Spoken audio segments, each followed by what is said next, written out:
All right. Well, this is the inaugural episode of Specrapular with your hosts, Brandon and Mike. And we are going to be reviewing movies that we like and possibly movies that people suggest for us. Movies that they can watch. You don't have to buy that shit. You can watch it on Netflix or Hulu. Well, you got to buy that shit. But like, who doesn't have one of those at least right now? But even that I have issues with, because what if it's just good? I mean, sometimes you have to pay for things just because it's free. Hey, I mean. Sometimes you do got to pay for things. Trust me, I know. Like, I mean, see, called The Godfather. It's pretty good, but not $1.99 good. I gotta buy that for $3 to own for the rest of my life. Well, we'll see. We'll see what people are suggesting and what movies you want to watch. Because you wanted to watch fucking, what was that? It was a Criterion. Oh, those are just jokes. Yeah. Okay, I don't like jokes. I don't think anyone wants to, go through the muck and the mire to watch Come and See. But hey, you never know. It's fine. So the movie we watched was The Art of Self-Defense. Yes, The Art of Self-Defense. A 2019 very recent black movie. comedy. Yeah. Very recent movie. I'm just gonna skip ahead and say I fucking enjoyed this movie so much. It was so good. Like, I watched it a little over a month ago, and then when you suggested it for this, I was just like, yeah, I mean, I'll watch it again. Like, it's not like, obviously you know what happens, but I really enjoyed it, and I fucking hated Jesse Eisenberg. Like, I think I told you that recently too. Oh, really? I fucking hated that guy. Like, ever since I saw him in The Squid and the Whale, like, I couldn't stand him. But then I saw him in Social Network when I finally watched it. Loved it.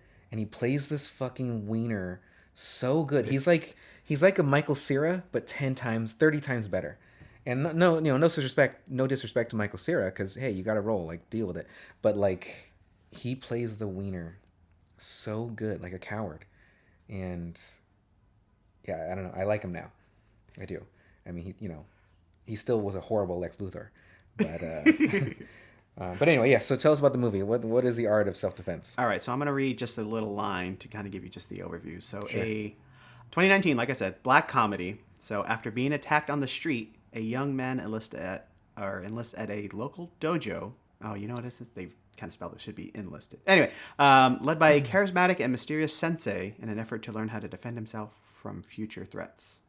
Okay. It's like the basic premise of the movie, but yeah, I'd say really overall it's just a super dark comedy. Yeah. Kind of in a heightened reality. I don't know, how would you describe it? Just a weird world, just in general. Well, it seems like this world that they live in it's like almost lawless. Like, cause like yeah. There's certain times where you think these things would happen that police would catch on.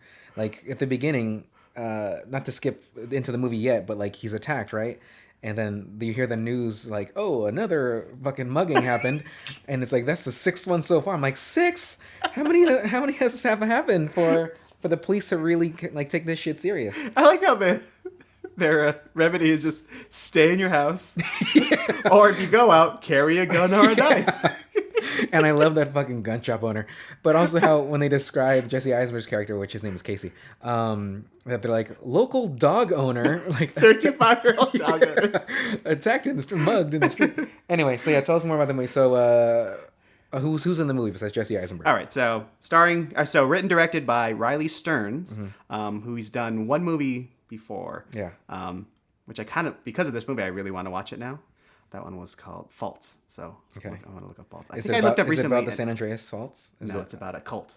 Which makes sense. It's kind of, if you think about it, this movie is similar. Like, cults are essentially just charismatic leaders, just charming people. And trust me, I know all about the life of being charming. So yeah, he did Faults, and he wrote and directed this. Wrote and directed it, right? Yeah. Wrote and directed both.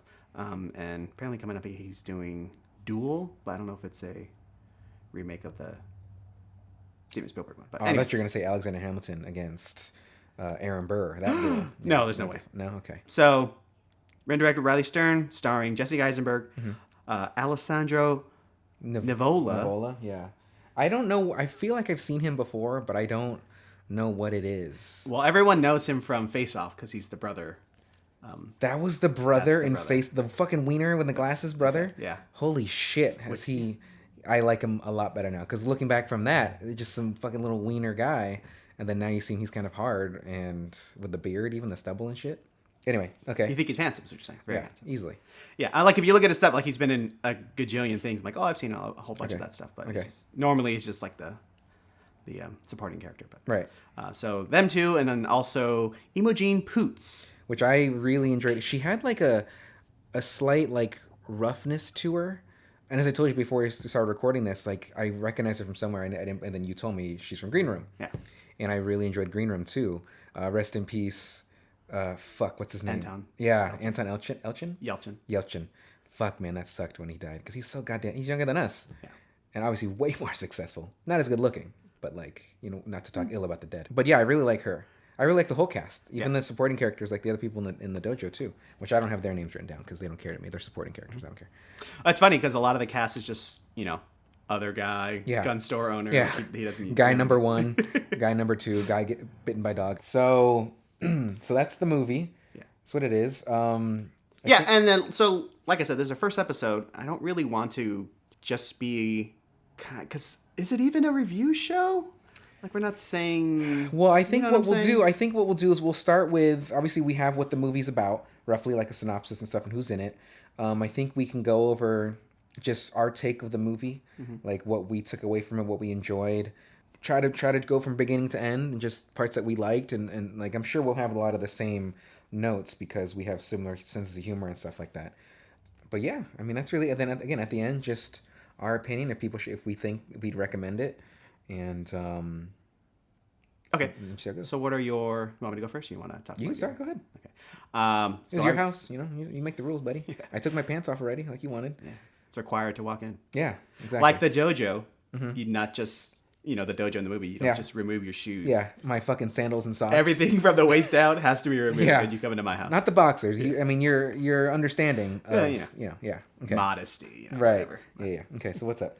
So really liked it. So I remember seeing it in the theater when it came out. You did see it? I did see it. Oh, you fucking piece of shit. Why did you not? You never. I like movies. I know, and you go see them by yourself, which I will say is still weird to me.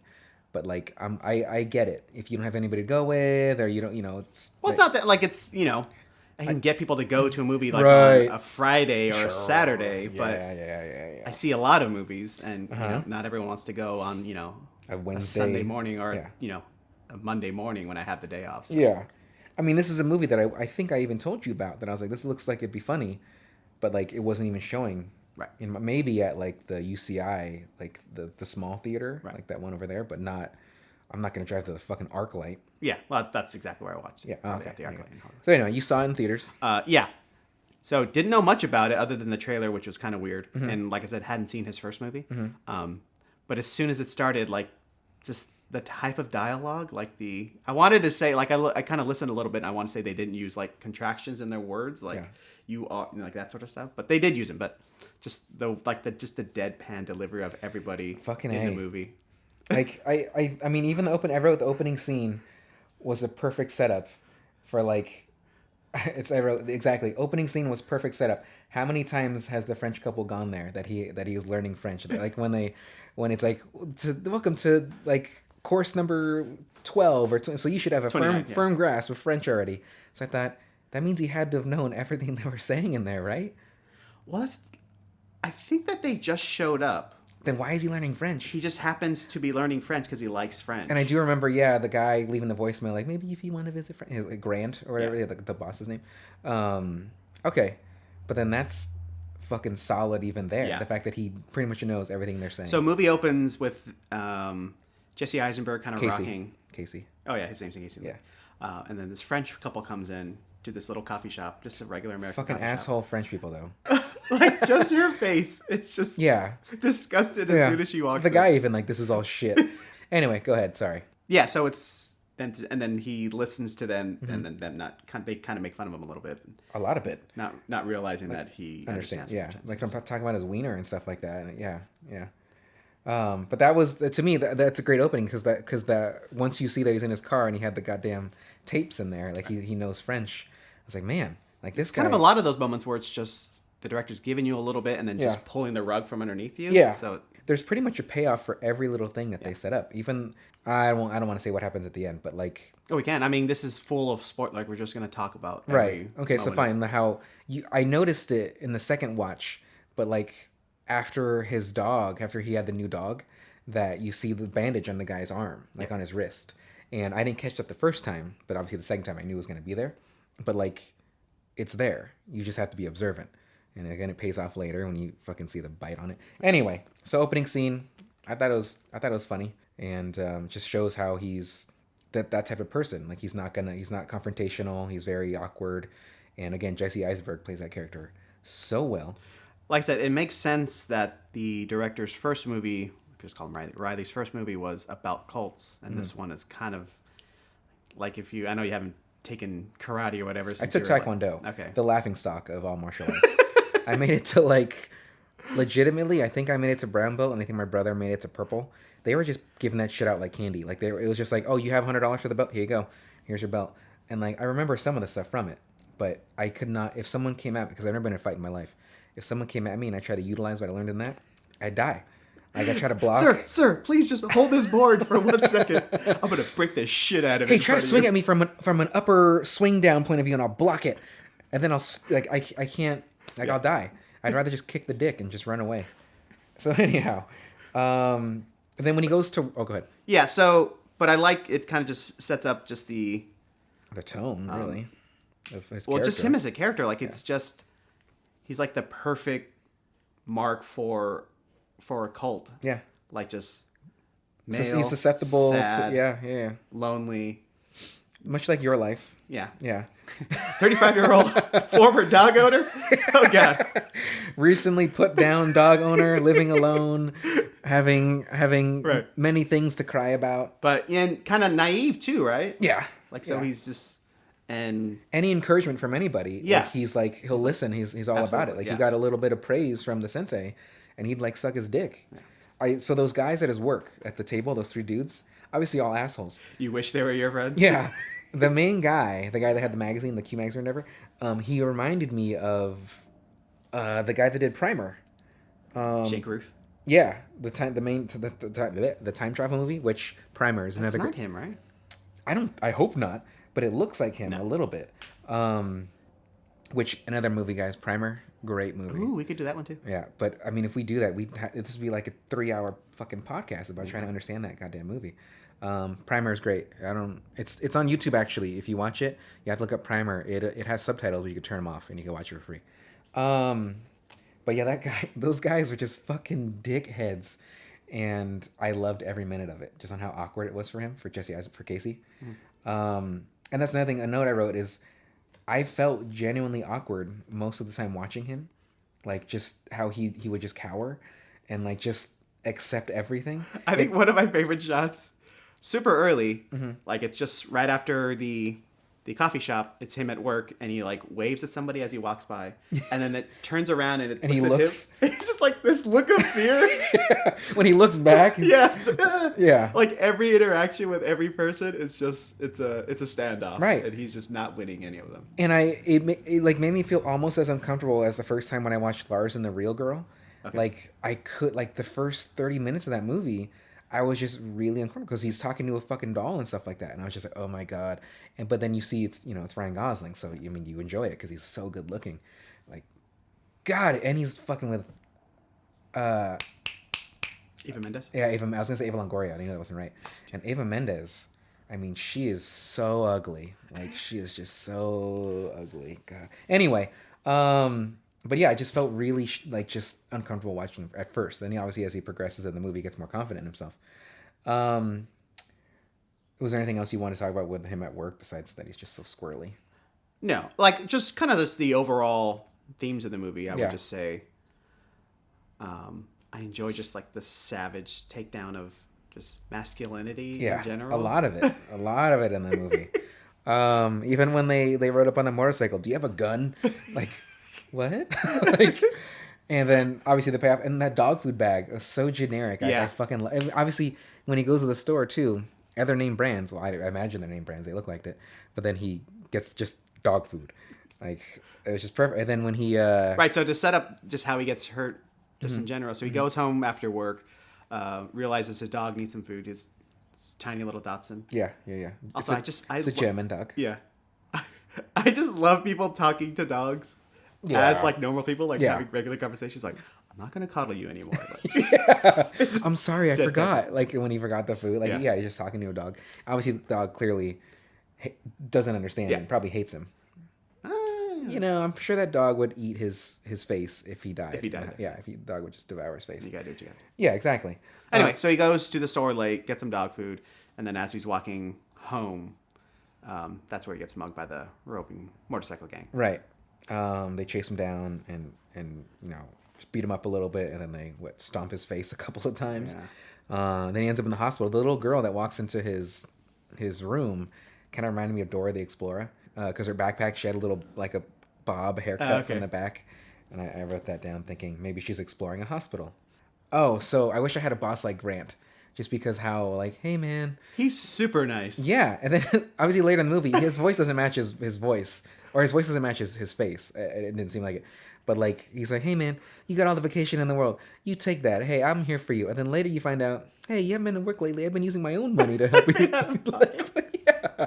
What kind of boss is that? Like, I wish I had that. Well, that's kind of like the crux of the movie, where it's like any amount of like niceness or anything is seen as weakness. Yeah. So it has to be crushed. Yeah. Like, just because of their. Just like how it's it's crushed- masculine or nothing. Like, Yeah. That's all. Just like how she's a woman and they just tear her down many Yeah. times throughout the movie. Like, I think one of my favorite like line readings from Jesse.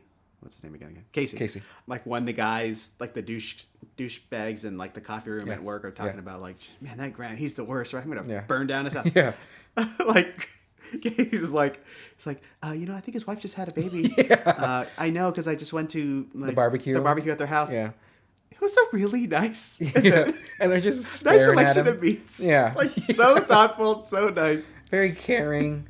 And then later in the movie, he's gonna go home and masturbate to the thought of his wife in a bathing suit. Oh my god. The gun shop guy, that was probably my favorite character of this movie. Legitimately, like the way he would just say things. But even the polo he's wearing, it's the purple polo with a gun, like a handgun on the breast, and how he was telling him like about statistics, like, oh, if you have kids, like. Like just and the delivery of all of it too, just matter of fact, flat, deadpan, like just hey. Like I said, I'd watched a few interviews with Riley and everybody in the movie, and like his point was, and I think Jesse Eisenberg had said in one time, like nobody in the movie knows that they're funny or is trying to be funny. Mm-hmm. He's like, and I don't even think humor exists in the world that Riley's created. Yeah. So everyone's like deadpan delivery is why it's so funny. Like it's just matter of fact, like. Oh, do you have children? Because you're 10 times more likely to interest somebody. Is in these interviews that you watched, was Jesse Eisenberg a fucking asshole like he has been in other interviews? No. Oh god, see that's the other thing that I think I didn't like about him was I think when what's that magic movie when they're magicians? Catch Me If You Can or something? No, not that. That's Leo. Now you see me. Okay. He did an interview with this lady and he was just such a fucking prick, and like I couldn't do it like. But again, that could have just been a one-off interview because I'm sure he's a fucking cool guy.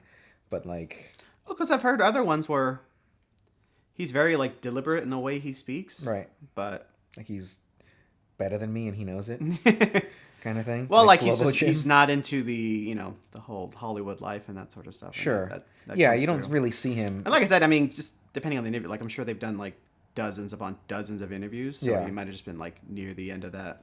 Now You See Me. That's what it is. Yeah, nice. Yeah. Like near the end of that. The whole press junket. Yeah. Yeah. So he might just the last interview for the day. Now, if you watch like a ton of them and he's always a dick, then yeah, I guess that's just how he is. Sure. But when he first went to the dojo too, I like that he heard like the yeah, and he like he's still yeah. And then when he figured out what it was, when he's sitting in there in the sensei, which his name is Leslie, but when the sensei was telling people about his day, like. It made me think of. Did you watch 30 Rock? Yeah. Okay, so remember when Will Arnett, he was doing in his hotel, he was like karate, like he kept doing his like deep voice like that. Is that what it is? It made me think of that. Okay, because I literally wrote down like one of the first things I wrote down was I don't remember where it is, but it was when he's doing his. It's in the trailer too, so if you watch the trailer, like it's like. Hey, ask me how my day was. Yeah, or what I'm gonna do tonight. Yeah, whatever. Just ask me a question. He's like, today I'm going to go to the Yeah. Grocery store. And then he's doing his karate poses. First thing I thought, like, that sounds like something Will Arnett would do, but as Batman, like Lego Batman. Yeah. In 30 Rock, there's a scene of him he was just doing quote karate, but he kept saying karate, like karate, karate, like just in every With stance. every Yeah, pose. every stance he did. And then Kenneth comes in and seduces him. Which again, 30 Rock, if you didn't know, is coming back for an episode they're gonna announce all the new NBC shows. Oh, cool. So I'm excited to just watch it because I love 30 Rock. For the upfronts? For the next upcoming new shows and stuff like that, and it just makes me want 30 Rock to come back. Because I mean, even I wish they didn't cancel Kimmy Schmidt. Like Kimmy Schmidt's so fucking good, dude. That's good. Shit. And what's this? Hate Jesse Eisenberg. That's my note. We get it. I wrote that like 3 times throughout this movie. The tapper take a nap with the fucking kids. Yeah. Like he just chokes out a kid, and then he wakes up. Tapper take a nap. Like, is that how that would be taught? I feel because you took jujitsu. Yeah. I feel like they wouldn't go that far. Obviously, they take it to extreme lengths in this movie, but like, I mean, that's a child. Yeah, there's a children. I mean, there are kids classes and they do the moves. Right. But they're pretty up on it, watching the kids, making sure they're not hurting each other. But stuff can happen. Yeah. And people fall asleep if they don't tap. They don't tap. Actually, it's funny because Tap. depending on how good a choke is, Yeah. like sometimes you're just fighting it, trying to get out of it, not realizing that. You're exerting the energy. Yeah. You're- Well, like, and you don't panic because it doesn't hurt because it's literally just like blood loss. And you just slowly get lightheaded. So, like, the closest I ever got where it's like everything just sort of gets dimmer. Yeah. And then I don't know if they released or if I actually tapped and then it slowly comes back up. Like, so. Who'd have thought blood going back to your brain? Yeah. And oxygen. Oh, life. There we go. That's so weird. What is this? What is So this? that's one thing I did like about the movie, too.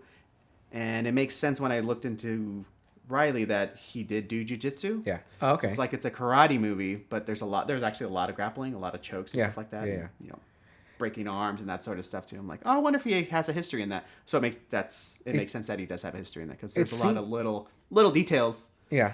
Like there's a point where Imogen, where she's fighting some guy on the ground, and she does. It's a pretty complicated move where she kind of does wrapped like around him. While she does like a somersault. Yeah. It's called a berimbolo, where she rolls around and ends up on his back to choke him out. Yeah.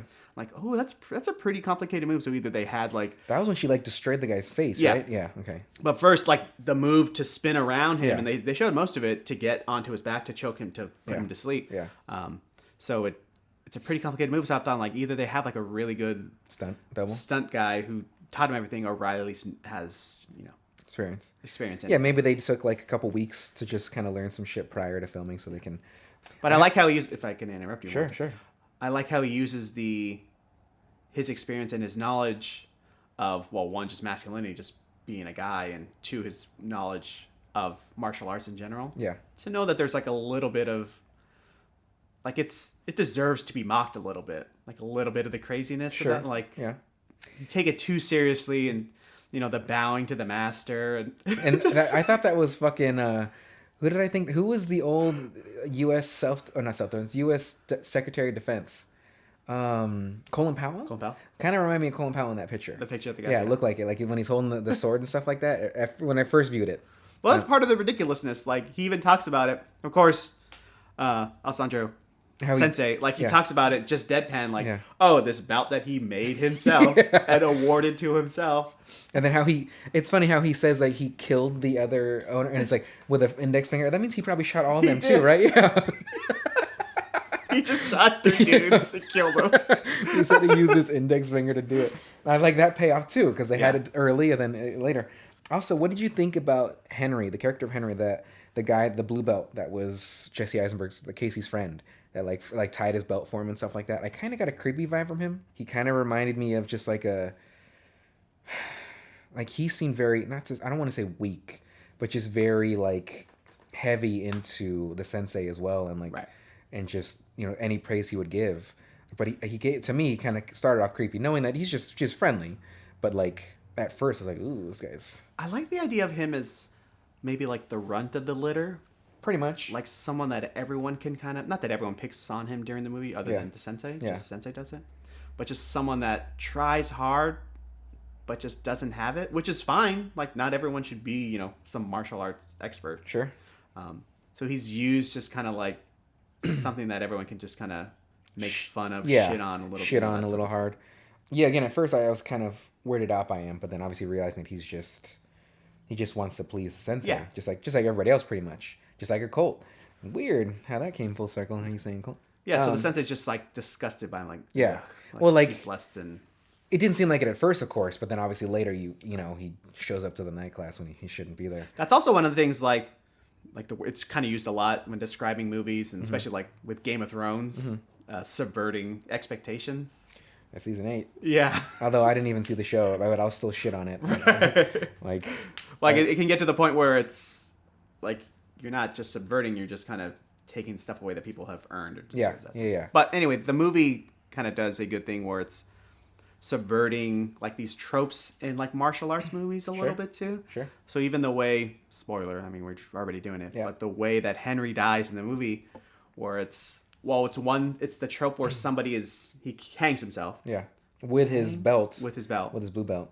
He hangs himself? He hung himself? I think it's he hung himself. I was just gonna have like... He hangs him, yeah. If he was a tree, he would have felled. Yeah, so you're dumb. Okay, anyway, continue. So one is the trope where you just see like the limb or whatever. The arm, his cast. Like just the detail that... Just enough. Just enough where you know it's a person. Like I just saw it again in Jojo Rabbit. With the feet. Yeah. That's all I'm going to say about that. We don't want to spoil that too. But great movie, by the way. It's a shoe that you know what it is, so when you see the body hanging, you know exactly who that person is. Okay, I guess you spoiled that, like that the person's hanging. Whatever, I'm just saying, like I said, it's fine. a trope that's constant. Sure. You just got to plant it. Right. You got to plant it enough that people visualize, they see it, and they remember it. That's that's all it really is. But you never see his cast, but like you still... But you know of his arm. Yeah, you know his arm got broken, right. Yeah. But it's one thing that I had seen and Riley talks about it too, like people just, these things that they just take themselves too seriously, and it just gets out of control. Because there was that Red Belt movie. It was a David Mamet movie, came out probably like 10 years ago or something like that. I don't know it. It's called Red Belt? It's called Red Belt. Okay. But it's about jiu-jitsu. And one of the students in there kills himself too, like just to not dishonor the academy. Like, come on. Like, what? Like, throughout the rest of the movie, he's just like a normal dude. Yeah. He gets kind of in a funky situation, which I understand. Funky, like dance funky? Yeah, like he throws down. Yeah. It's called Red Belt 2 Electric Boogaloo. I don't think it's It's like a Simpsons when Moe's teaching dancing. When your fly girl gets out. Starts shooting the shotgun. Anyway, continue.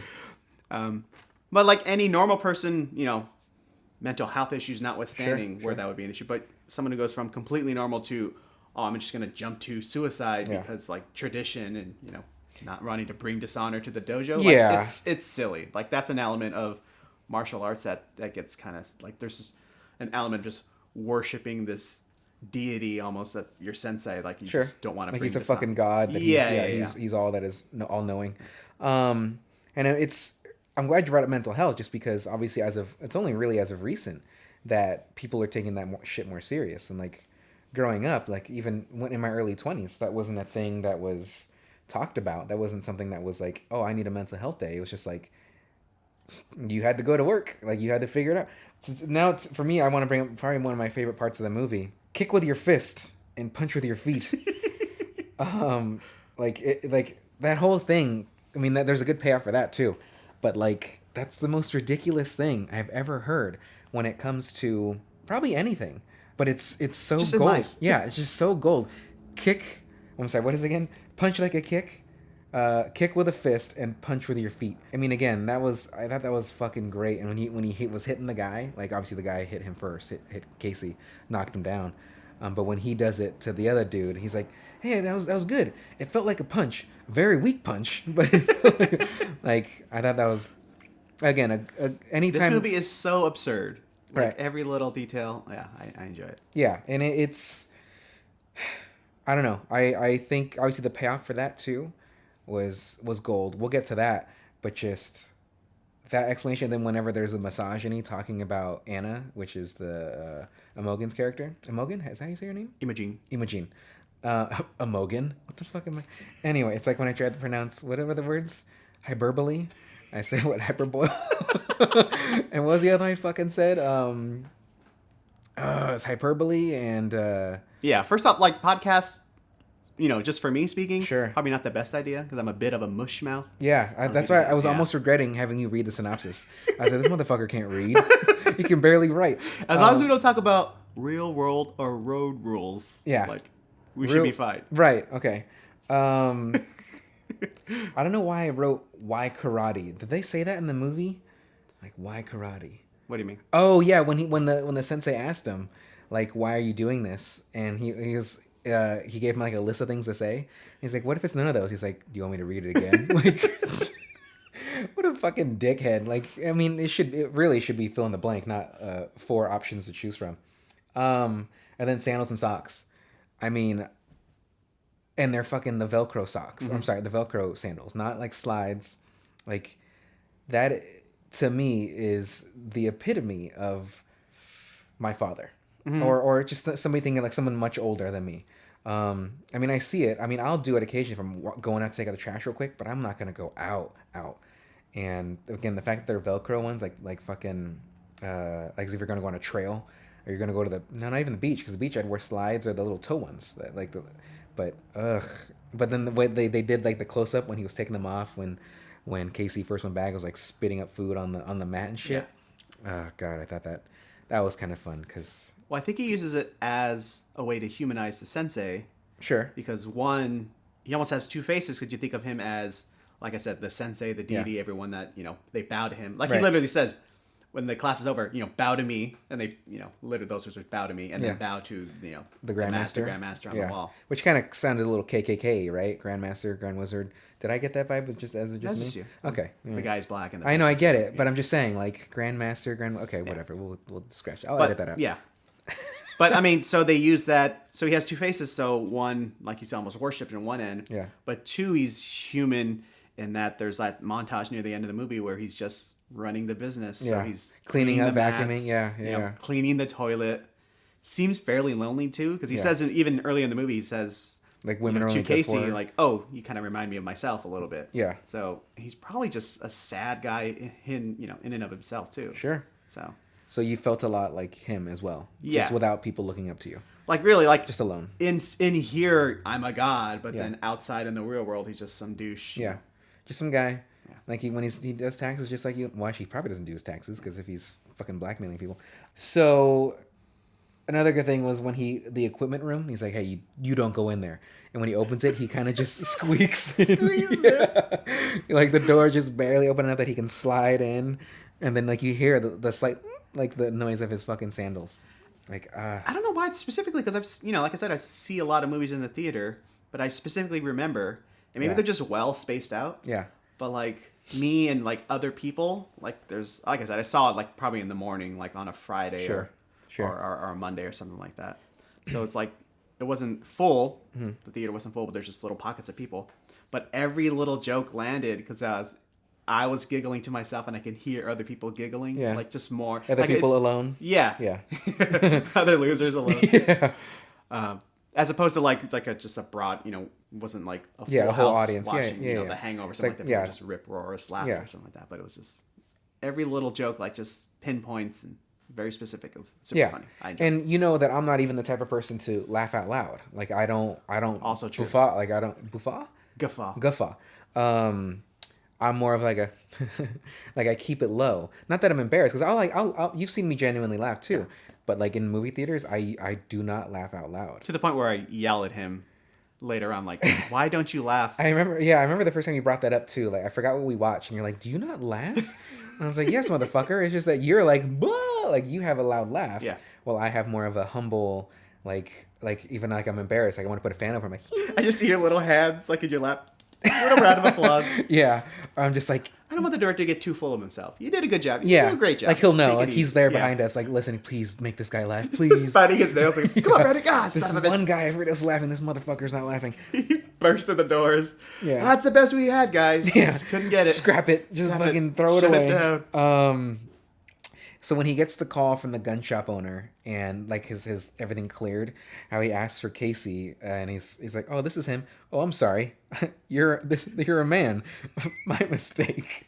Like how they mistake it. He's like, I remember you now. Like, just I love that fucking. You never see him again, but like just how every time, even when he sells the name to the sensei, he's like, it's a very feminine yeah. Like Casey is not that really feminine. Like when I think Casey O'Neill, Teenage Mutant Ninja Turtles, Casey at bat, fucking short story Oh, I like that. Yeah, it's a fucking that's a deep That's a cut. bummer. That's Yeah. a deep cut. That is a because good- who's gonna know? Was that a Stein? No, that wasn't a Steinbeck. Who the fuck wrote? Look that shit up. It was just a long. Yeah. Okay. Who wrote Casey at Bat? I think it's Casey at the Bat. Is it really? Well, whatever. You get what I'm saying. But that is a bummer reading How it. do you remember that? I remember almost everything from kindergarten and This beyond. is why we're best friends, folks. Yeah. By Ernest Lawrence Thayer. Oof. Poem. I said Steinbeck. Yeah, you fuckface. Oh, I knew it wasn't that. Yeah, I should apologize. Yeah. You're an idiot. But I can remember things of getting in trouble when I was in kindergarten. Like I convinced people that when we're making popsicles, because that's so easy. You just put fruit punch in the little trays and you put the stick in there. I convinced the people that were in my group to fucking put salt in theirs because I was like, oh, it's sugar, knowing that it was salt. And they all did it, and I got in trouble. I had to go sit in the circle because that was where you time out. And also, if you were in this movie, you'd be one of the terrible people. oh yeah, absolutely. I'd be Very one nice. of the little fuckers that would go out and jump people. Good to know. And his answering machine, the way that it talked to him, like the tone that it would say, like that was fucking great too. I wrote it like, down. Like you have no more messages. Like just You have only one message. And then at the end, she said, "No one else left you a message." Like, oh my god! like what kind of answering machine would it was just like you have no more messages. Not just the robotic, but it was like as if someone was live, like it was in Her. Yeah. And it was telling him like you have no more messages. That's the thing about this movie. Like, it's subtle, but every joke hammers it. Yeah. Like just like a sharpshooter. Like Yeah. it hits hard. Like a fucking what is that movie? American Sniper. Yeah. Just right in the head, and hopefully there's no baby scenes. And then Let me just say, Sure. Casey at the Bat was written in 1888. fuck man. Yeah. I mean that's when like baseball was just kind of getting Yeah, the shit right? going. How we didn't talk about it earlier about this. I was talking about the Grandmaster. How when he was killed, how he was mistaken for a bird and shot and shot in the head. I like how the way I say this. He was killed while on a hike by being shot in the face. And then how they had the 10 rules, like the 10 commandments, and they added the guns are for cowards and shit. Like you can't use a gun, but it's just an extension of, so it's not even lined up with the other font and everything too. I thought that was fucking great. Because again, like you said, everything about it that's a joke isn't delivered as a joke. It's just you have to be not only paying attention, but like paying attention. You have to be alert to what the joke is. Man, when did I read Casey at Bat? I mean, that had to have been elementary school when I read that. It was, yeah. Maybe 6th grade. Remember, because he struck out, right? Because he was so confident in himself that he struck out. Spoiler, bro. Come God, on. Fuck, if any of our 5th grade listeners, I mean, possibly 6th grade, sorry. Now you can at least tell your teacher that you did read that book. And what else? Mistaken for a bird, shot in the face. There is no joy in Mudville. Damn. Was it weird to you when after he gave Casey the belt, the yellow belt, that he shook his hand? Like it was like a kind of an awkward. Yeah. Like he didn't know. Like he put out his hand. He's like, oh, all right. I did really like that too, because why? I mean, they bowed. That should have been it. But then he shook his hand. I thought that was kind of. Well, that's the thing. Like I've had like a couple belt promotions in my life. Yeah. So have I. No big But deal. it's like I mean, I made it's a like square belt. the pageantry Yeah. of the event, and like, oh, I got my new belt. Yeah. But then the reality of like, okay, now I'm just standing in front of people, so I just awkwardly back Yeah. up and out of Like the way. slowly back Yeah. up. Like ooh. No. That's like the way, like you Yeah. just like, Yeah. it's important, but it's kind of ridiculous too. Like Sure. we're all adults, like getting. When you colored got belts. promoted in your belt, did you have to pay for the belt? No. Really? I mean, but I was fucking spending like Taekwondo. $170 a month. Yeah. Like they shouldn't charge me. I mean, shit, when I was taking Taekwondo, I was like maybe 10 or 11. So my brother was like roughly maybe 13, 14. Hey, Justin, how you doing? If you listen. But I think my mom paid for every fucking belt. And I think that's another reason why we stopped going too, because she realized that it was bullshit. I mean, it was a while ago, so I don't remember specifically paying for it, but I don't think I did. Okay. Like I'm already giving you thousands of dollars a year. You just can't give me $50 worth of belt. Yeah, I'm spending about $200 a month, and I got to pay another $50 for a belt. Like fuck. And you had to buy the gi, and you had to buy. Yeah, like, exactly. yeah. Those things aren't cheap either. So there's a few times in the movie where, obviously, as us being like filmmakers, wannabe filmmakers, that there was some shots that I really liked, and one of them was he first came back to his house, and he like told the dog like no, and there's like because he just got, I think he was mad at there's no reason to be mad at the dog, but the guy knocked the fucking groceries out of his hand, and he was like being a coward, that when he walked back in, he's like, this is your fault.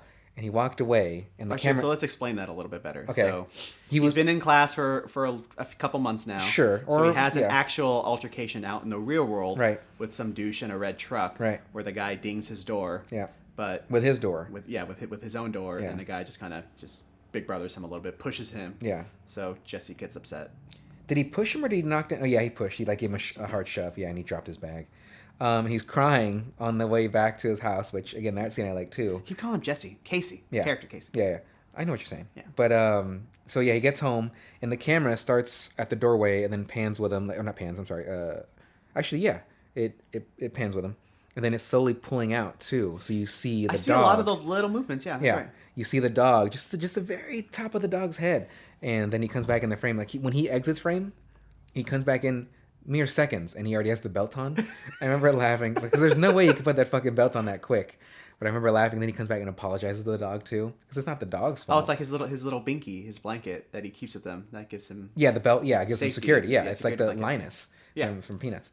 Actually, so let's talk about a little bit about the movie making. Sure. Like you were saying. So I did notice that he does like those just a little subtle, like super subtle movements. Because even first time Casey goes to the dojo, Yeah. and you like see through the backs of the kids. the kids. Oh Actually, no, you're right. It wasn't kids being taught. Yeah. It was adults. You're it right. was the adults. They're standing there, and you see Sensei just through like their the space between Yeah, them, yeah. slowly moving in on him a little bit. The lighting in the dojo, Yeah. like It seemed all natural. yeah, Really. all daytime was just through like the blinds, Yeah. like through the wall, Yeah. and then the night classes was just I mean, you could see the light. noise. Yeah. In the shots, like it seems like they shot it on film. I mean, you can get I was that. going to ask you, is that the harsh lights make that little bit of graininess? Well, Is you that- can get that in digital too, but it's just like it seemed like film. But I mean, shit, they could have shot that on a red and just like shot it on just certain settings. You said they only shot it in 25 days. And it was made in 2019, so I'm assuming it's digital. Yeah, I would say it's digital. Yeah, Yeah, but- because like we can get that look with the cameras and stuff that we have, but yeah, that's just shooting at a high ISO, so you get that grainy look. Like remember when Primer again? I'll bring a Primer. How the scene when they're outside around that fountain, and they're Okay. talking about it, like, and it was. I mean, you could see just fucking noise. You know what I mean by noise, right? How it's Yeah. just okay. And when I listened to that, when I watched that movie with audio commentary, and he said that like they had to raise that shit high, and even then he's like he hated how that looked, but. What are you gonna do? They had no budget. Yeah. And I don't know what the budget was. Does it say what the budget was for this movie? That is a good question. I would imagine like low millions, like 5 max. I'm going to look it up. But I do like also when the sensei was talking about Russian and German. How he's like, well, what do you want to do? He's like, I want to go to France. Like, France is seen as weak and all that. But he's like, Russia, they're seen as strong. And German, like how he's suggesting what kind of dog the guy should have and shit too. He's like, you listen to heavy metal now. You listen because he listens to what, contemporary rock or something. And heavy metal, I do vouch. I love heavy metal. I'm all about it. Would you say Slayer's heavy metal? They're thrash. Oh, thrash. Okay. Then what about Metallica? Metallica's heavy metal. They are thrash as well. What? I mean, if you get into like the sub genres, like music in general, but rock, like it's a tree. Sure. So like everything is rock music, and then you have soft rock, hard rock, then you get down into thrash metal. It's too much. Like the music that they're listening to in the movie, Yeah. it's probably black, I would say. Black metal. What does that mean? Like those squawk, squeaky vocals. Can you? And, Would like, you have like a reference, something like that? I mean, No, I was gonna say Slipknot, but they're just screaming into the microphone.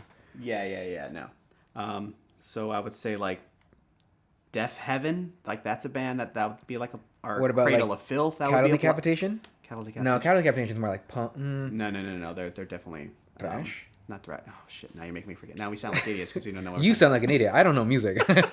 I mean, I know music, but I don't when it comes to their categories and stuff like that. Right, That's right. where it's like it's Subgenres and yeah. shit, yeah. Like it's like even with movies sometimes too. It's like no, I mean the farthest I'll go is like rom-com. Like you got kind of got the two in there, or a dramedy. Like that's fine, but it's not like a drama horror, like dramedy horror. Like how do you have drama, comedy, horror?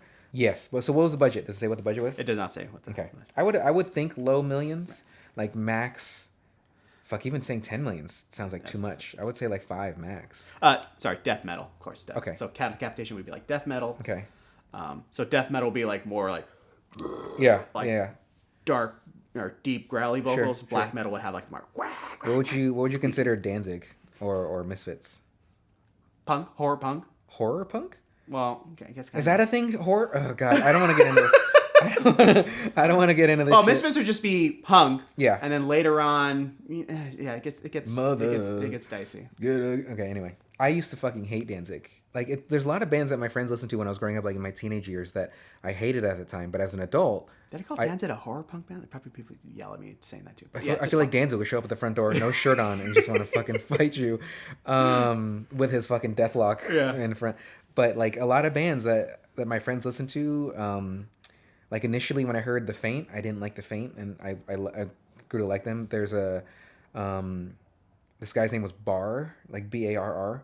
And I hated him at first. Now I'm fine with it. I still to this day hate Morrissey. I cannot stand Morrissey. Oh, I can't. So the Smiths, Morrissey, I fucking can't do it. Well, you being of Mexican, like there's a First off, how dare you? Yeah, how dare I?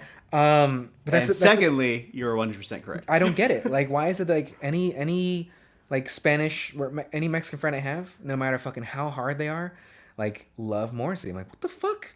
But I cannot stand that guy's like. I was about to sing it, but I don't want to sing Morrissey because I can't do it. I just can't. If we're gonna do a karaoke episode for this podcast, we're gonna need a little more heads up. Yeah, we'll do a West Side Story, and we could do a singing. All of it can be singing. Now that you say that, I'm gonna make you watch West Side Story. I've seen enough of it to know that I wouldn't like it. You know, I did like though, which is why we did that Membies episode. Was The Sound of Music. I did enjoy The Sound of Music. But why wouldn't you like West Side Story? Isn't personally it all me? Okay. Oh, like sung through, like Les Mis. It's not. Oh, okay. Not then okay, I could probably tolerate it. You can do it. Yeah, I could tolerate it. It's just regular musical. Okay. Song. You know what I also can't stand? Not that I can't stand, but didn't get it was Cats. Not that I didn't watch the movie. Saw the play. Yeah. And like literally the first half I was like, what the fuck? And anyway, when Jesse. I mean, if I'm just gonna say like, I don't just Andrew Lloyd Webber's just style in general. Anything? Like that. Like just doesn't. Phantom of the Opera. Yeah. Too Masquerade. Yeah. My mom used to fucking blast that shit on Saturday mornings for my brother and I to get the fuck up. Like just blasting Masquerade and other Phantom of the Opera. Like if I heard it, I know the fucking Phantom of the Opera. When he later in the movie, once he gets all his confidence and he just punched Grant in the throat and he's I'm gonna go home and masturbate to the thought of your wife wearing a bathing suit. When he walks into the coffee room. And you hear the guy, the one line he says before anything else is said, he's like, we should do push-ups. Yeah. I remember laughing. And then he says, hey, shut up. Stop talking. Like, to like assert his dominance. And then at the end of the part. What? Shut up. What? He says, we should do push-ups. And then they all kind of get up to do push-ups. Like, he's their new alpha. Yeah. And then he got fired, of course. Yeah. He just says it later on, like, I just happened to get recently fired from my accounting job. Yeah. Like, oh, yeah, of course, you punch your boss in the throat. Yeah. You will not work there anymore. And his fucking desktop background was tits, like just a pair of fucking boobs. Yeah. And it looked like it was a boobs from that magazine from earlier in the movie, too, the Q magazine. It looked like had like a list of the 1 through 5, and he was jerking off to the 5th one. It looked like that picture. I like how some parts are real and others are not. Like, murder people, apparently just get away with that. Yeah. But punch your boss, of course you get fired from your job. Yeah, you lose your job. And you think he'd be, as cool as Grant is, he'd understand, like, hey man, I'm sorry. I shouldn't have came at you like that, bro. I'm sure it's something I had said. Yeah. Upset you. How dare I tell him to do his work? Yeah. Yeah. I should think about the actions I did. Yeah. That led to us, fucking asshole Grant. It's not Casey's fault. It's Grant's fault.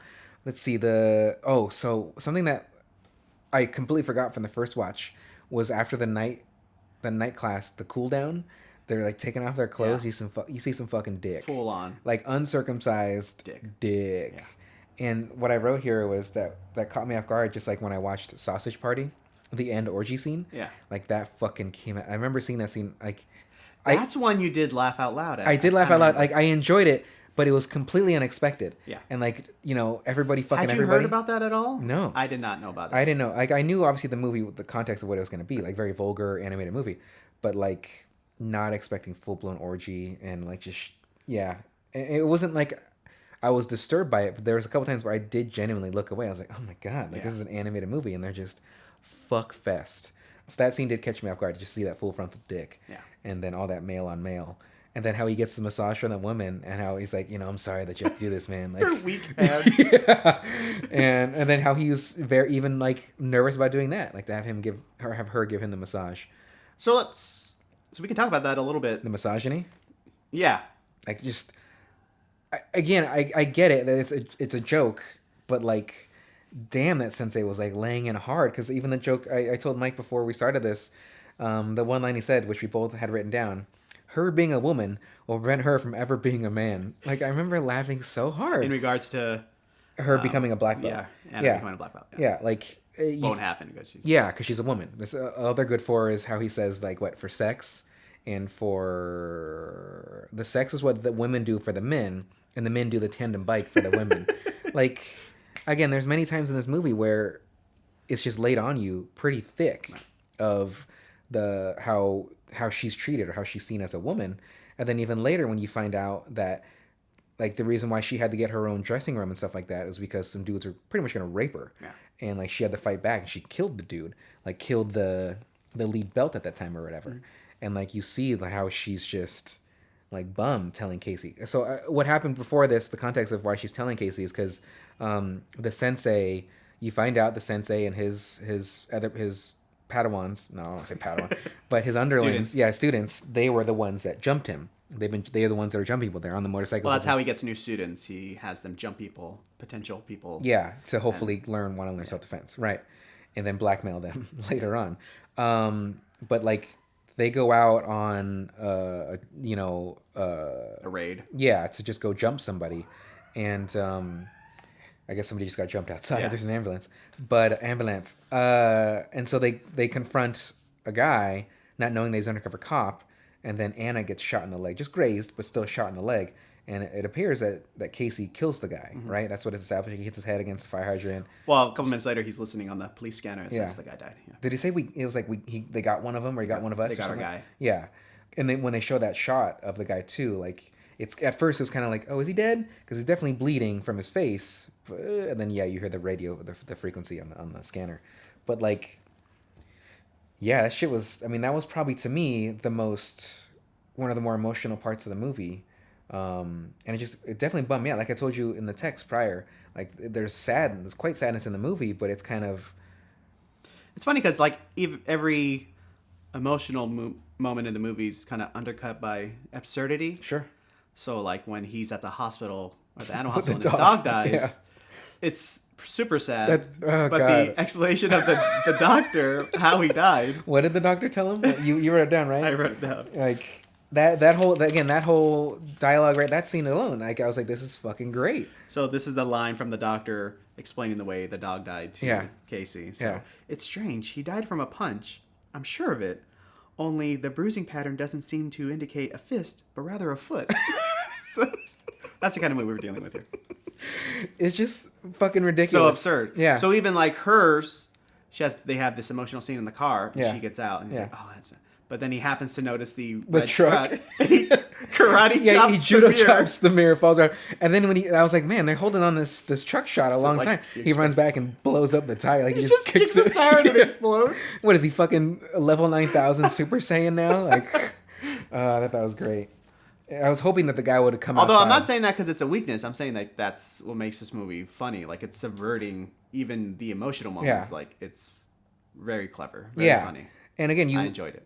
As she's explaining that stuff though too, you feel for her, and it's still like that. She murders the guy as she should, but like it's just even then, like everybody had to change together, which you shouldn't have. If you're gonna have women in there, like they should have their own space, absolutely. Right.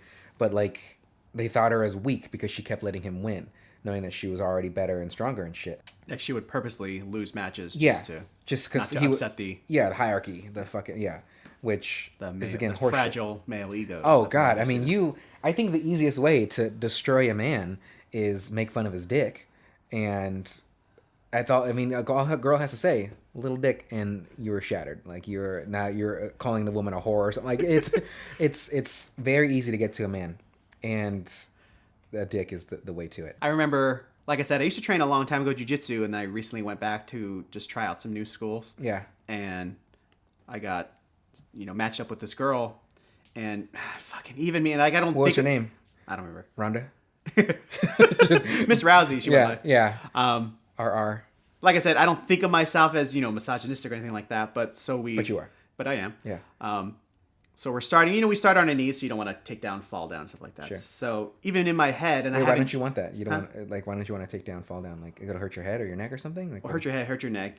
Shoot on somebody if they post their arm back. They snap it. Okay. Unless you're specifically working on takedowns, it's just safer just to start on your knees. Okay. Because we're only grappling, right? Yeah. So of course that thought goes through my head, even though I haven't trained for years.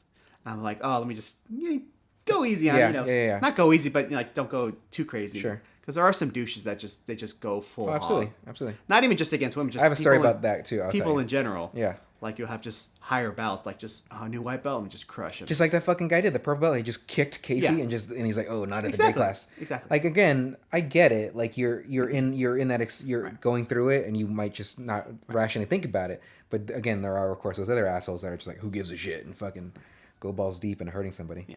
So anyway, so there it was. So we start, and she gets on top, and she's a blue belt, so she's pretty good. But like she had like legit like strong pressure. Yeah. Like shoulder pressure on my neck, keeping my head down. Like, yeah. Oh, even if I wanted to just explode up and out, I couldn't because her technique is so good. Like she's good, and she was holding me down. Like she didn't submit me, but who'd have thought training at something will get you better? That's so practice does make somewhat better. Right. No, perfect. But I wasn't like a douche about it. I didn't go like Hulk out of it, like but flip her over, snap an arm. There was a time a couple years ago I was playing basketball, and it was in I think we're in Brea, that little middle school off of whatever. And it was me and a couple of my friends, and on the other team, it was like this guy's daughter or something like that. She had been in high school or some shit like that. And, nobody wanted to guard her. I was like, come on, it's just a girl. Like, just treat her like she wants to play basketball. She wants to learn. Like, treat her like one of us. Player. Not just to say like treat her like a man, but just play. And she had skill. I mean, she was fucking dribbling like fucking crazy. Not like Baron Davis, like just ball hog. If you get that reference, Baron Davis, all he fucking did was dribble. Like I fucking hated watching him play. But like, she had skills. But there was one time she went to go shoot a three, and I think she burned me a little bit. Like she got me with a dribble move, but what happened was it took her a little bit to gather the ball. So by the time she gathered the ball to shoot, I had regained my composure.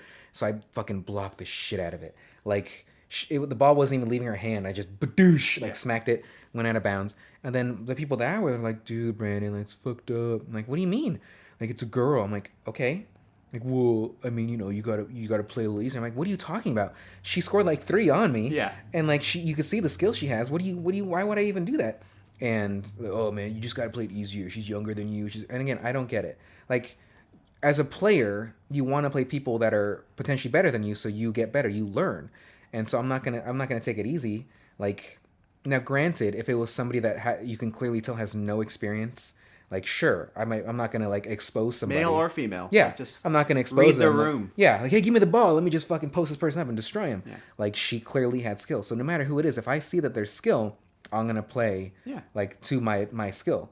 And so I just never really understood that. Like if someone wants to get into whatever you're doing, whether it's jiu-jitsu and you're playing it male or female, if you see the skill, fucking play to that skill or better than. So all you misogynists can suck a dick. Actually, even how Anna says this later, like she said, from that point on, like I do not go easy. Like, yeah. Like when she fucking destroys that guy's face. She was hitting elbows, right, or like forearm or something like that, just right into his face. I was like, God damn! I'm glad it didn't get super sound effecty. Yeah. Like how Drive was when he was crushing the face, like. What you didn't think it was? It was pretty. No. Okay. That was my what is it, ASMR? What is it? Like that's what fucking Drive was like. And I did notate that the sensei, when he left the writing, like the little note for the German Shepherd, I really liked his writing. If that was his writing, whoever's writing that was real good. All caps, like I write and shit like that. But I had to make a note of it because I was very. I really like that dog too. You German see like Shepherd, a little the bit little chunk of of ear. Yeah. It was his. If he's laying down, it was his right ear, I believe. Yeah, had a little piece missing. So I like the Dotson too. Yeah, I mean it's dead, so we don't talk about it. But also how when Casey goes back to the dojo, he just goes right in. Did he have a key? Like, how did he get in there? And why is there no security camera? Why is there's no alarm? Like, he just goes in and he starts going through shit. Like, anybody can do it. Because how did the fucking guy get in there with a broken arm? How did Henry get in there? Like, that was kind of, to me, that's one of the parts that, obviously, there's a lot of absurdity to the movie. But that was one thing that I was like, that can't be realistic. Like, clearly it was previously like an embalming place. Like, it was like a funeral home or something like that. Mortuary. Yeah. Embalming? Is that right? That's what they do, yeah. Okay, good. Okay, yeah. With the fire and shit. Embalming's when they take all the organic stuff out of them so they're presented so they can be Oh, displayed okay, the dead okay, bodies. okay. So when they put the makeup on Cremated and is stuff. what the Yeah. the Okay, flames are for. you're right. You're right. No doubt. No doubt. True that. True that. But how? Yeah. Again, how he just gets in there and then he goes. Obviously, he goes through the storage. I put that in quotes, and he finds all that shit. And then it was called Faces of Fists. It's like the bum fights. It was like all that shit, and it's Faces of Fists, and he was on the cover, like cowering. And so I guess it was Faces of Fists 13. So he's like selling these things or giving them away. So you find out that Casey, when he was beat up earlier in the movie, was being recorded too. You just never see that as the viewer, but he was recorded because the sensei. There's a part in the movie where the sensei brought Casey to confront a guy who he thought was one of the motorcycle people, when in actuality it was not that person. Like Casey punched this guy, and the guy fell back, hit his head, started bleeding, and that guy had nothing to do with anything, as far as we know. And but the sensei was recording it because what he does is anybody that pretty much joins the dojo, he gets them to do something illegal basically, and he records it so he can blackmail them. And you find out that he was basically blackmailing all these ex people to just keep paying their fees even though after they've left. So that's how they keep getting money and shit like that. So he's obviously a piece of shit. I did enjoy the Faces of Death. Like he opened, it's just VHS. Like who the fuck even has that anymore? So that's me too. Since they never established a year when this movie was done, I don't know if it's present. Because even you see the cars that the people are driving, you don't really see anything modern, even though you see like 2-3 cars max. But like nothing in it really seemed like it was 2020. I would say maybe if I was gonna put a number on it, I'd say like mid to late 90s, just because even the stuff they were wearing and stuff like that. So Riley himself even addressed this because someone had asked the question. Yeah. And really, it's just a way to get the movie made easier. Yeah. So like when you go to your producers, it doesn't have to be done in Seattle. It can be done anywhere, and they can film anywhere. That gives them like the best tax incentive. Yeah. So because really, there's not even a lot of scenes. Not a lot of scenes, but not a lot of locations. Right. It's like dojo, his house, the hospital, somewhere on the street, and like in his car, in a restaurant, and in a grocery store. Right. Like that's pretty much it. So you got like 8 locations. Well, that's why when we shoot our stuff, like we just limit it to Megan's house. You got living room, kitchen, outside. Like that's just mostly because we don't have a budget for anything we do. Anyway, I would say so they filmed it in I want to say Kentucky. Okay, is that correct? And they just filmed in Kentucky because that's just the cheapest place. They get everything back. So that's the way to do that. I mean, yeah. So if we're gonna ever shoot a movie, shoot in Kentucky. Wait, weren't you just the recent victim of some? Oh, well, that wasn't that recent. Yeah, the woman profiled me as being Asian, like fucking learn how to drive, like, and I don't even look. I just told you go back to your country. Yeah. Okay. Yeah. And so it's like I don't fucking get it. Like I don't look like I'm Filipino. Like I'm told by some people I do, but I don't see it. But like I don't know how this woman can tell that how am I not from this? I was wearing sunglasses. Like how can you tell anything about me based on what you see to tell me to go back to my country and shit and learn how to drive? Like whatever. Fucking a Karen, pretty much. Mm-hmm. Anyway, so after the Faces of Fists, I did like the sound effect when he puts his finger into the bullet hole, like like that was pretty. And then when he holds up the finger, the shot they did, how you see the finger right here, and then in the background, it's pretty in focus. Yeah. So they did that in 2 shots. I don't know how to do it, but I want to know how to do it because one side you can see where his finger is. It's kind of a soft focus behind his finger, and then it cuts. Then the other side is the dojo, not dojo. I'm sorry, the sensei. No, what the fuck? The grandmaster. The grandmaster. Yeah. But that's better in focus. So as you go to where his finger is, it gets blurry behind him and stuff. I want to know how to do that. I'm sure I can look it up on YouTube. Deep focus. Yeah.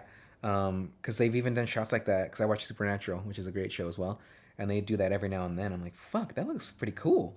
I have no need to do that in anything that we've done as of yet, but like, I'd want to try it. I think that'd be fucking tight. Funny, you slightly mentioned or just quickly mentioned earlier that movie Come and See, some old Russian movie, but they do it too. Like there's a famous shot of a girl's face and then some guy in the background behind her. Perfectly in focus. Yeah. It's been I looked some stuff up and it's been they've been doing that for a long time, but it's just we've never needed it. But as of recent I wanted I want to do a what is it, a dolly zoom, where like when it's like in Jaws when it got wider but it was pulling away. I want to do a shot like that. I had Megan practicing it for, I don't remember what I wanted to use it for, but we never used it just because it was going to take too much time.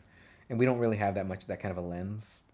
We do, But since we shoot on DSLR, like, it's easier to do on a camcorder. And then one last thing I liked is at the end of the movie when it says the art of self-defense, how it was like a heavy metal fucking like an album cover. So that's like a black metal font. Yeah. So if you look at like some poster of some band, like you'll see like Cradle of Filth, and it'll be all like this. You can't really read it. Yeah. I did enjoy. And then he's training the kids. And you don't see him, but he's just training the kids, and you see the shot of the Grandmaster. Anything else that you'd want to talk about in the movie? Like I said, just in general, like I enjoy the takedown. Yeah. Like I said, he said it a bunch of times, like just taking the piss out of like stuff that takes himself too seriously, like the martial arts and because especially like recently, like with Corona going on, like specifically in jiu-jitsu, like there's some pretty well-known figures in jiu-jitsu that have just been super douchey about that whole thing. Yeah. But it's all just masculinity. It's like you be a little bitch and wear your mask all the time. Like it's Did I send you that thing from Reddit, from the Orange County Reddit? Like there was a woman that was trying to go into like a clothing store, and they wouldn't let her in because she was wearing a mask. And she's like, "No, it's not a law. Like just being a fucking Karen hard." And they're like, "Oh, I'm sorry, you need to leave." She's like, "No, I don't. Like it's not a law. It's not Constitution. Like this is." She's like, "Well, the person that works there is like, no, it's our rule. Like you have to wear a mask," and just pushing back. And it turns out this woman also she's filmed herself doing it at other places. It's like I don't get it. And when you hear that shit in Orange County spiked 76% in ICU, like how do you not think that this shit's not real? Like I don't understand the people that don't believe that this is a fucking thing. I don't want to get into it. I can't get it. Like it frustrates the shit out of me. Like I can't, like the how people think they're above it. Like they can't. That fucking sheriff in Texas, he said like, nope, I'm not gonna make people wear masks. I'm not gonna do it. Fucker gets COVID. Like what kind of like I just don't understand people's mentality. Like I've seen some people say like, Brandon, you're just a sheep. You're not listening to the real news. You got to listen to InfoWars. I'm like, InfoWars? That's what you listen to for your news? Like I have, hey, everybody's gonna have their opinion. Yeah, absolutely, and I'm all for it. But it's like when you have, to me, clear evidence of people not only getting sick, people fucking dying. Like, did you see the picture of that lung? Oh my god! Like after infected by COVID, like that thing looked like they've been smoking for 60 years. No, it wasn't black. It was like yellow. There was like bubbly spots on it around the edge of it and shit. I was like, fuck, man, that looks like a bad egg. Like you tried to cook a bad egg, and it was disgusting. I can't fathom people. Like again, I could talk about that shit for a long time. Like 10 minutes. And I got like a good 8.5 minutes in me. Yeah. But it'd be very important. Yeah. So we won't talk about that shit. But really, this movie, our honest opinion, our review on it. And Michael, would you recommend The Art of Self-Defense to anybody? Absolutely. It's super funny. Yeah. It's peculiar. So it's not for everybody. Yeah, it's not for everybody. But like, give it a go. Yeah. It's funny, like fairly quickly in the movie, like it tells you, it gives you the lowdown, like it tells you what kind of movie this is gonna be. Sure. With that dialogue. Sure. Like if you can get through that dialogue, or you get it and it's funny to you, you'll enjoy the movie. But if that's a deal breaker for you, it's kind of hard just saying that just in general. But yeah. Like once you hear it, you'll understand what we're saying. Like, yeah. Super deadpan, super silly. It is. It's kind of like some of the deliveries even kind of remind me of what Nate Bargatze, like just how he's just fucking flat. Yeah. And I rewatched some of his shit recently too. I'm like, God, he's so funny. I would recommend. I'd say the same thing. I would genuinely recommend this movie. It's definitely like you said, not for everybody. That's the thing though. Like I wish it was for everybody. Like I wish it would have made more money. Yeah, absolutely. I wish more people would have seen it. Yeah, watching it, it's kind of. Like, even watching the trailer, I was like, this movie looks like it's going to be funny. But I knew that it wasn't going to do well. Right. Like, I just knew it. It's just like slapstick. Niche, yeah. Like, slapstick's not for everybody. Like, I love Airplane. I love Naked Gun kind of stuff. But it's just not... Remember I told you I wanted to make a short film on that? Like, it's not for everybody. So, I would highly recommend it. Like, it's pretty black comedy. Yeah. It's dark. But... Would you even say it's a satire? Yeah. Yeah. Like, it's... Genuinely, like, I don't think we should do star ratings like thumbs up shit like that. Who cares? But like, I would say it's a solid, like, even though I just said I'm you not just gonna said do don't like stop. You want to give it a number. It's 4 rabbits out of 20 because they love fucking. It's 4 wascally wabbits because Elmer Fudd can't have a gun anymore apparently in the new Looney Tunes. But No, I would highly suggest this movie to anybody. Like Mike said, though, not for everybody. But if you can get through the first 10 minutes, like, hopefully you can get through the rest. And I'll definitely look for, if this is how his movies are, then I'll definitely check out what Faults and see if that's like the similar type of stuff. Because he had mentioned too, like, Art of Self-Defense. Yeah. It's not a first feature. Like, he would have not tried to make this movie as his first movie. Yeah. So I think Fault's a little more subtle. Sure. But it's also just a dark comedy, as I've read. I have not seen it, so we'll see how it goes. But this one definitely takes a bigger leap into that absurdity. Yeah. So yeah, we both would highly recommend this movie to you to watch. We haven't decided what our next movie is going to be at this time. I literally made everything already for us though. So we have Spectacular for Instagram. We have Spectacular, the website. We have Spectacular Facebook. We have Spectacular Twitter. I wanted to make Spectacular with a capital S. Say it again so I understand the way. Spectacular. Spectacular. Like spectacular. Spectacular. Okay. Because I told you... A mix between crappy and spectacular. Yes. Because initially I wanted Craptacular, but somebody already has it, and I was fucking livid. And I could have bought the website. I think the person selling it, whoever has it, I think it was like $8,000. I'm like, I'm not going to fucking do that. So nobody had Spectacular. So I don't know if that's a good thing or a bad thing. But I started designing the website last night just a little bit. It's just going to be very basic because I'm a minimalist with everything. And you're poor. Yeah. But it's going to be easy. I think I'll just make it like we'll take some pictures at some point and we'll use those there too. If we start to gather some followers and stuff, that is. I think we should max do maybe 3 episodes, 3 of these. And if it starts to pick up, sweet. If it doesn't, we had a good run. That's been our first and final episode of Spectacular. Our inaugural and finale episode of like Spectacular. I said, Brandon, this last 58 minutes, however it's been. It's been an hour and 16 minutes. Okay, that's way too long. It is very long. We should probably be an hour. This part right here where we're just rambling. Yeah. Keep it. It's gold. Yeah. Keep the banter. Yeah. Get rid of the movie stuff. Yeah, if you can. All that COVID talk, that hot COVID talk, definitely keep that. Yeah, those deep cuts everyone we talked about. Casey at the bat. These two cut that shit out. Mid-30s gentlemen with no medical training whatsoever. Nope. You're definitely going to want to know. You need to listen to what we have to say because our say is final. So don't wear your mask anymore, people. Yeah, so this has been our first episode of Spectacular. Mike, are those Netflix discs? Yeah. You still get that shit? Well, I probably had that for like 7 years. What the fuck? Oh, so it's the same account the whole time? They just let you keep that shit? Well, I think some movies are old and you can't stream them anywhere. Well, then I need to watch them. All right. I mean, if you know an easier way for me to get, Krzysztof Kieślowski's The Decalogues. I literally was looking for that yesterday. I found a torrent. I'll get it for you. Okay, cool. I'll put it on USB for you. I'm all ears. Everybody, send me a link. Yeah, torrent. I'll gladly watch. Torrent as much as you can. Yeah. Don't give money. Send me a link on my social media that I have. Yeah. Get on there, you fucking dickhead. At least an Instagram. Okay. I know that means it's basically Facebook, and I don't approve of Facebook too much. But like at least an Instagram, so you can lurk on shit. I'm just gonna look at nudity. Yeah, that's what Reddit's for. That's what Reddit. Yeah. This is our first episode of Spectacular. I've enjoyed it somewhat enough. It's kind of warm in here, so we'll definitely do the next one at my house. Okay. Because we can't have the fan on and just hear it in the mics. Like, it just fucking kill me. But I think I'll sit back the next time too, because I'm a little uncomfortable. No, you sound fine. No, I mean for my own personal comfort, I'll sit further back. Oh, okay. So bring the mic close. Okay, I got you. Because everything is sounding good and crisp. Nice. On there, because this microphone's like a foot. We're getting down to the nitty gritty. Let's just end this episode. All right, guys. Hope you enjoyed this episode of Spectacular, and we'll decide what the next episode will be, and we'll probably record it in the next 2 weeks. And have a good night. It's daytime. Have a good day.